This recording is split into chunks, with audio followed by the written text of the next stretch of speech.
You know the RSI trading strategy, but in 2025, is it still profitable? Can it be optimized? I'm going to backtest the last year's worth of data over 7 different Forex markets to make sure that it's still profitable in today's markets.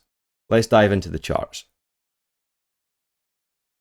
Let's set the multi-chart view and the one chart layout. This gives us a nice, neat layout. We can see on the top charts, we've got the candle data, and on the bottom, we've got the RSI indicator.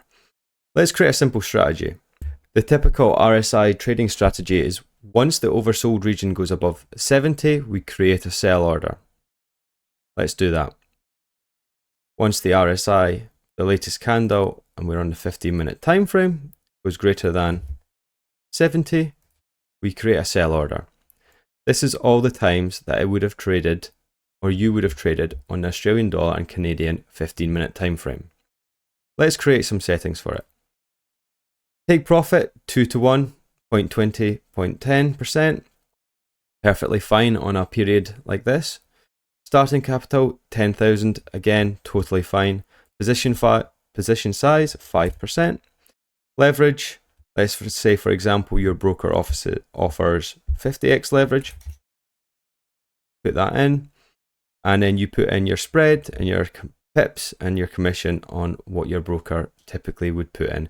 Typically I would put in these parameters, you can adjust them as you wish, but let's see how the strategy would have performed. We headed over to the strategy analyzer tab.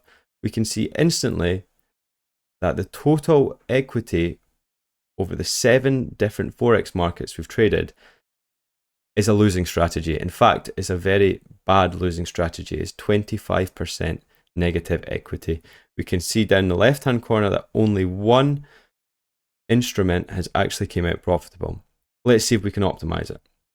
We click on the optimization tab. We can then search for different settings. Let's optimize for win rate, profit factor, equity, take profit, and stop loss. Let's select all the markets we want to optimize for. We don't just want to optimize one. We're going to be trading in multiple different markets. We're going to want a quick optimization, just in the interest of time. We're going to start the optimization. Once started, on the right hand side, you can see the optimization running. Once the optimization has finished collecting data, the optimization will start. A table will then display all the best trades that is found at the time, and then it will then present them to us, in which we can then find out the best period. On the left hand side is our current strategy. This can always be improved.